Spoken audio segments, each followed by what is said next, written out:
And alam niyo ba kung isa ito sa mga common din na mga parasitic infection that we have actually identified in the Philippines. Maliban sa Ascaris and Trichuris.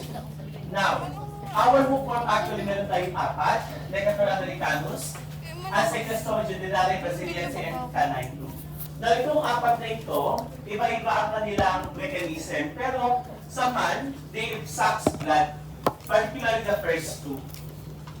Yung ating Necator americanus, Asclepias judiciae. Now, this is actually one of the important features ng ating hookworms na kung saan meron sila tinatawag na copulatory bursa. So, yung copulatory bursa, they are identified in the posterior end sa lalaki. Maliban dito, may tinatawag tayong buccal capsule. Ang buccal capsule, ito yung anterior opening ng ating hookworms. They are called blood suckers kasi sa buccal capsule, meron ditong mga ipin. And this ipin, no, or the teeth, are used for the attachment in the intestinal mucosa.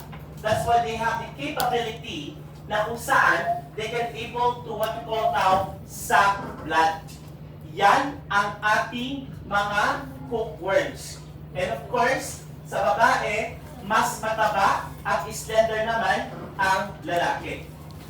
Let's start with the first one, the New World hookworm. Necator americanus is the New World hookworm. And at the same time, this disease actually have the following. So, pagdating sa pathophysiology ng infection na ito, ang tawag sa kanya ay ground itch. Why? Kasi this one, no, ang kanyang mode of transmission is actually yung tinatawag nating skin penetration. The moment na nag-penetrate na yan sa skin, ang tawag dito ay ground itch, and it can cause diarrhea because they lodge in the small intestine. Pwede magkaroon ng vomiting, abdominal pain, and the worst scenario, since there is a blood loss every day kapag may parasitic infection ka, there is what you call now anemia. Anemia are classified as hypochromic microcytic, and that is iron deficiency anemia due to blood loss. And of course, the Mazamora in man. So this particular Necator americanus, no, na sinasabi natin, this disease is also called the Jew itch. So therefore, kapag nagkaroon ng penetration ng larva in the skin, ito yung Jew itch. Other term, meron din tayo tinatawag na Wakanas disease, Miner's disease, and take note, they can suck 0.03 ml per blood a day. Isa lang yan. What it sampu sila. Okay? And they can cause microcytic hypochromic anemia in case like for example, iron deficiency.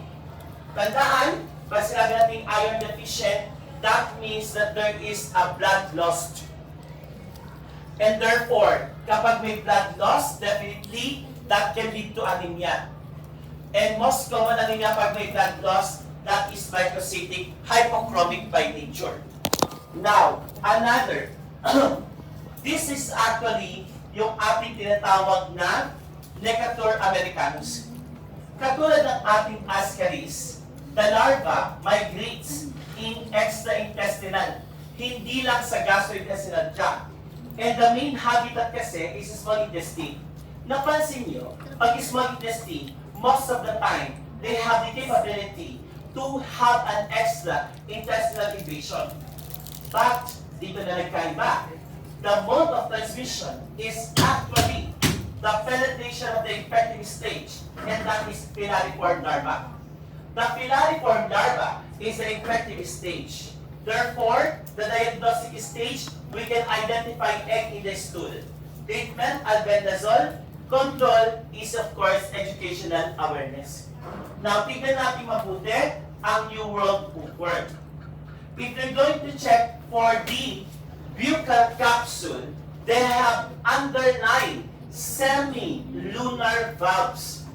Makikita mo that they have a semi-lunar valve, which is one way on how to differentiate yung ating cutting place or yung ating buccal capsule compared with other Necator or compared with other hookworms. And at the same time, ito yung tsura ng copulatory sphinctus ng Necator americanus. At the same time, this is actually curvature and S-shape. Yung ating tinatawag na larvae ay yung adult kapusala na lalaki.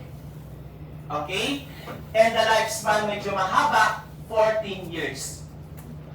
Another, if you're going to check, ang male is mas maiksek compared sa female na mas mahaba, at makikita natin dito that they have actually what you call now 10 to 30 millimeter. Mas marami ang babae, mas mataba, kasi makikita mo dito sa uterus, they have the capability to lay an eggs. Sa anterior portion, this is the buccal capsule of our parasite. Excuse me. Now, check for the copulatory bursa. Copulatory bursa for the male is one significant way to differentiate the adult parasite of male from other parasite or for other nematodes. Yan ang ating copulatory bursa.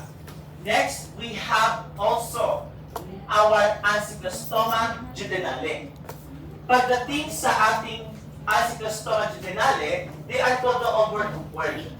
And the disease is the same as our Necator americanus. Pareho yung spolicity na habitat, pareho yung mode of transmission, pareho yung infective stage. No? Pero dito, no, may nakalagay dito sa mode of transmission is that skin penetration of filariform larva or ingestion of contaminated food. Pero kadalasan kasi sa Ancylostoma jejunale is the skin penetration pa din.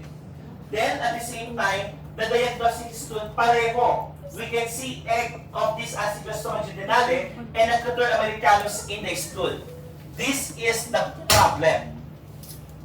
Based on diagnostic stage, we cannot differentiate the egg of Necator americanus and Ancylostoma jejunale. Kasi pareho-pareho yung itsura ng dalawa. Okay? Now, for the orbital hookworm, makikita natin na mas magaling silang sumipsip kesa kay Necator americanus. Why? Tingnan mo, mas marami silang dugong nauubos or nasasa compared kay Necator americanus. Imagine, 0.15 to 0.25 ml per day ang ating Ancylostoma jejunale compared kay Necator na 0.03 ml a day lang. Kaya pag halimbawa, puro Ancylostoma jejunale yan at marami, delikado yan. No? And that is actually for the one that causes anemia. And of course, makikita natin dito kung ang ating adult na lalaki ay S-shape sa Necator americanus, dito naman C-shape. At ang lifespan, mas mabilis, 1 year lang. And, eto na, ang Ancylostoma jejunale, they have 2 pairs of teeth. That is actually, they can able to suck 0.15 to 0.25 ml of blood every day. Tapos yung itsura ng copulatory bursa niya, parang fan shape. No? That is actually for Ancylostoma jejunale. Okay? Next, we have the third Ancylostoma, Braziliense, the cat hookworm. Originally, they can only infect cat, but man is considered to be the accidental host. The disease is called CLM, or sometimes called cutaneous larva migrans. Bakit tinawag na cutaneous larva migrans? Ang cutaneous larva migrans, ganito siya. Okay? Pag sinabi mo cutaneous larva migrans, ay walang picture. Walang picture? Pag meron bang picture? Pag sinabi mo cutaneous larva migrans, ang magiging itsura niya ay ganito. They have the capability to what you call now creep in the skin. Kaya nakakatakot dito pag nagkikrip yan sa skin, nagkakaroon ng pruritus or pangangati. Okay? That is cutaneous means skin. And take note, the mode of transmission is the same.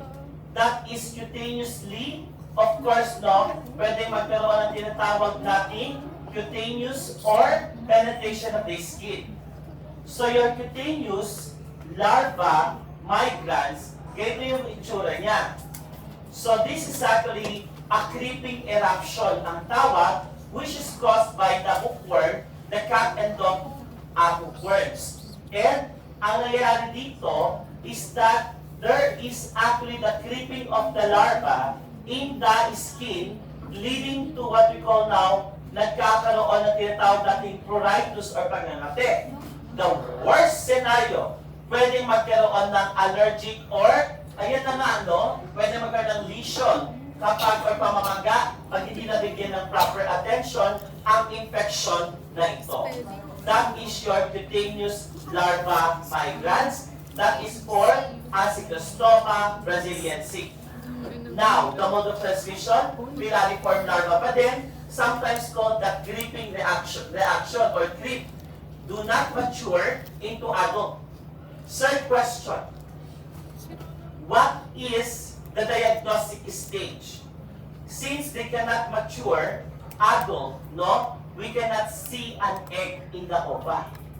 What we can see there is larva in the skin or subcutaneous tissue. Nasusulat? And at the same time, the treatment is thiabendazole, shortest lifespan. This is your Acinetostoma duodenale. They have 3 pairs of ventral teeth. So 3 pairs of teeth, 2 pairs of ventral, 2 pairs, there is a first set of teeth. Ito yung kanilang pangil. And there is a second set of teeth. So that is your Acinetostoma brasiliensis. Asan na ba yung in-edit ko dito? Yung Acinetostoma brasiliensis. Asan na yung mga ano? Okay, this one. If we're going to differentiate the pairs, no? This is Necator americanus, semilunar cutting plate. Acinetostoma brasiliensis, 2 pairs of teeth. Acinetostoma duodenale is Acinetostoma brasiliensis, 2 pairs of teeth, 1 anterior, 1 posterior. Anong pinagkaiba ng Acinetostoma duodenale? Ang pinagkaiba, ang Acinetostoma duodenale, pakisulat, there are 2 pairs of ventral teeth. Yan. No? 2 pairs of anterior. Anterior, harap. Yan ang Acinetostoma duodenale. Ventral. Okay, ventral teeth. Tapos, ang pinakamaraming ipin, si canine, 3 pairs of teeth. Okay? Next. After that, no, we have here yung tinatawag nating Acinetostoma canine. It infect dogs. Pero katulad ng ating Acinetostoma brasiliensis, they can cause cutaneous larva migrans pa din or CLM. And at the same time, there is eosinophilic enteritis. So dito pwede magkaroon ng adult worm, itchy rash, and also causes CLM. And that is cutaneous larva migrans. The mode of transmission, there is the penetration of the skin of the larva. Ito naman ang largest lifespan. Okay? So, if you will see, Acinetostoma caninum, 3 pairs of teeth. And ito yung copulatory bursa na parang fishtail. Life cycle. If you will see for our hookworms, complex siya kung pagsasamahin natin yung 4. Definitely, if you will see, the infective stage is actually your filariform larva. There are 2 stages of larva, your rhabdilliform and filariform. Filariform is the infective stage. Then after that, pag yan ay kumalat na, pumunta sa skin, eto, pag Necator americanus and Acinetostoma duodenale, they will now go to the intestine and become adult. And the infection will reside here. Take note, there is what you call now extraintestinal invasion. There is an anemia because they are blood suckers. They can actually suck, like halimbawa 0.03 or 0.15 to 0.25 ml of blood. Plus, maliban dito, there is an enteritis. No? Kasi nga, nasa intestine and worst scenario, they have a extraintestinal invasion. Now, on the other hand, makikita natin dito na pwede mag-lay ng egg yung adult. That's why the diagnostic stage is the egg. The egg in the stool. On the other hand, the 2 accidental host sa man, ganon Acinetostoma brasiliensis, and canine. Ganon din ang tinatawag nating mode of transmission. That is actually skin penetration. Pero, pagdating sa tinatawag nating Acinetostoma brasiliensis and canine, there is the creeping eruption o tinatawag nating CLM. Now, ang pinagkaiba kay canine, may eosinophilic enteritis. Then after that, this is the egg. The egg looks like meron siyang 6 stages inside. Plus, after that, develop into rhabdidiform and filariform. Yan ang ating hookworms. Now, let's check the life cycle. Once nasa lupa na ang egg, it will develop into rhabdidiform larvae and they grow in the feces and in the soil. After that, this rhabdidiform will develop into filariform. So, dalawang stages ng larva natin. Rhabdidiform and filariform. And at the same time, tandaan that our infective stage is your filariform larvae. And at the same time, that can be, of course, transmitted by skin penetration. After that, ang nakakatakot dito, there are some circumstances na pwedeng magkaroon ng extraintestinal invasion. And the adult worms that live in the lumen of the small intestine wall will result in blood loss because they can suck blood. They will attach their anterior end, yung buccal capsule nila, para makapag-suck ng blood. Now, the problem is, we cannot differentiate a hookworm based on their diagnostic stage. Why? Kasi pareho-pareho. Ganyan ang itlog ng Necator at Acinetostoma. They have 6 to 8 cell stages, halos kasing laki ng Ascaris. At the same time, 30 to 50 micra, halos kasing laki ng Trichoris. At the same time, they are colorless, yung kanyang thin shell, pero sa loob, may makikita kang 6 hanggang 8 parang bilog. Okay? Now, at the same time, ito yung itsura ng ating hookworm. Okay? Yan. Then, we have also our rhabdidiform stage. Your rhabdidiform is the feeding. That is the first larval stage. Feeding, nasa lupa na yan. But if we're going to differentiate with strongy, they have bulbous esophagus. Pag sinabi mong bulbous esophagus, medyo mataba yung kanyang esophagus or esophageal endpoint from the mouth to the esophagus. And yun nga lang, ang maganda dito, the buccal cavity is long. That is the rhabdidiform larva. Then next, we have also, yan yung kanyang bulbous esophagus. Hindi bulbul ha, bulbous esophagus. Then next, we have also our, ayan yung kanyang feeding stage, the mouth, then esophagus. Filariform is actually the infective stage. Medyo mahaba na siya, 700 micra. They are straight, they have straight esophagus. Compared doon sa bulbous na papillon, kahit rhabdidiform. They have the pointed tail, ayan, and at the same time, long buccal cavity. So if we're going to check for our hookworms, the buccal cavity is long. Now, for the skin infection, cutaneous larva migrans, that is actually example, Acinetostoma brasiliensis and canine. How can we identify in the laboratory? Since egg ang nakikita natin, we can perform DFS. Or we can count the stool, yung egg sa stool, by concentration technique. And we can perform, of course, Kato-Katz and FECT, and ito yung nakakaiba, the Harada Mori culture. What is Harada Mori culture? Your Harada Mori culture is a culture of eggs. Delikado gawin ito sa laboratory. Na kung saan, we're going to culture the egg and we're going to hatch into rhabdiniform larva. Dito, may makikita kang parang tinatawag na, of course, no, cotton, yung cover niya, may water sa baba, and ito yung filter paper. The moment nandito yung ating egg ng parasite, they will be hatched and develop into rhabdiniform larva. The rhabdiniform larva, aakyat na sila ngayon, within 9 to 10 days.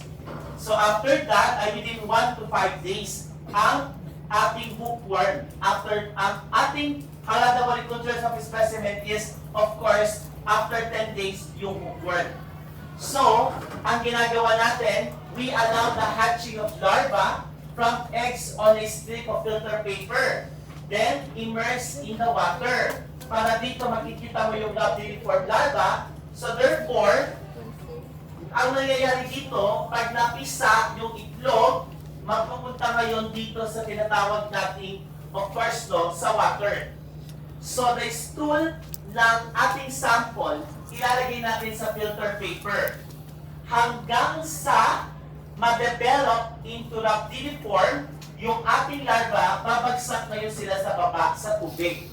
At yung tubig ang i-analyze natin. Nakuha, that is your Harada Mori technique. Ang Harada Mori technique is actually one way to differentiate if a parasite is strongyloides or hookworms. Why? Mas mabilis mapisa ang strongy compared kay hookworms.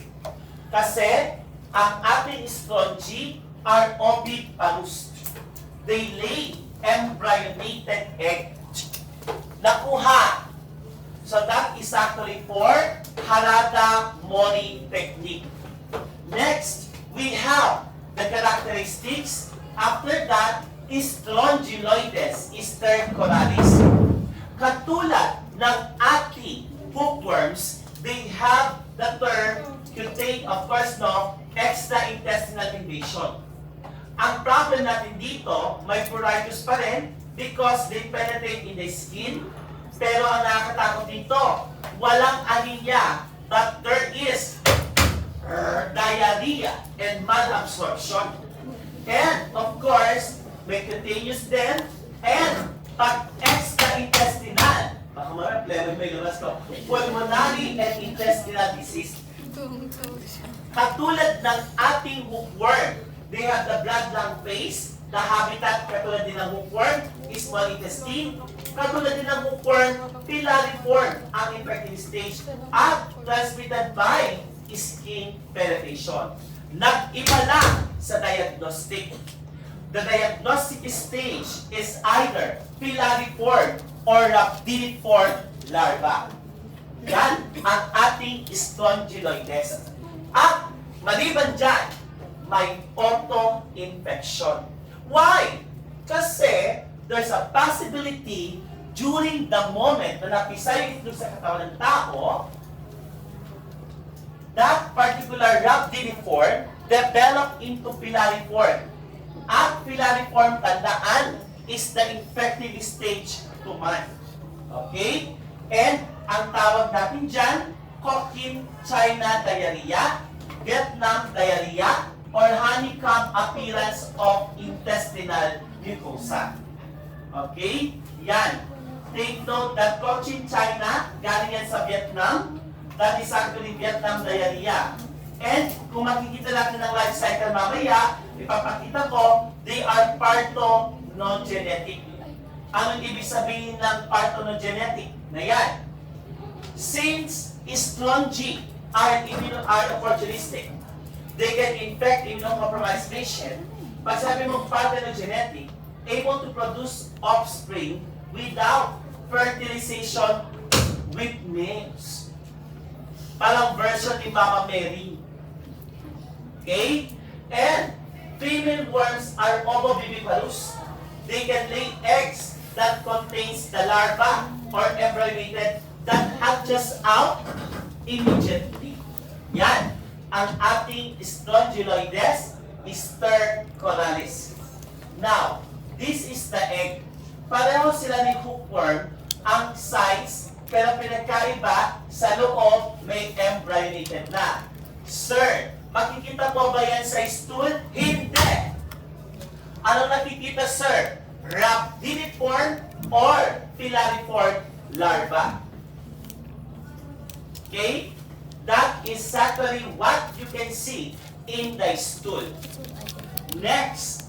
Now, for our strongyloides stercoralis, let's discuss the rhabdiniform. Ang rhabdiniform compared kay hookworm, mas maliit ang buccal cavity. And at the same time, they have prominent primordial genitalia. Ito yung prominent na genitalia nila, no? Nasa baba, ito yon. That is the genital primordium plus club-shaped esophagus. Kung ang ating hookworms ay bulbous esophagus, ito club-shaped. Okay? Para mabilis marami tayo. And at the same time, pwede tayo mag-isa lang ang 4:30. Okay, thank you mga babay ko talaga. Ha? Ha?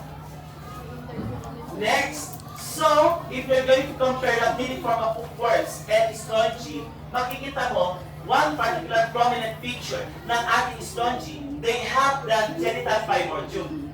Tapos ang ating buccal canal, actually makikita mo dito, medyo paano dito sa ating halos pareho lang din, pero yung esophagus dito, club shape, eto, this is actually bulbous, pero long buccal cavity, no? Ito naman short buccal cavity.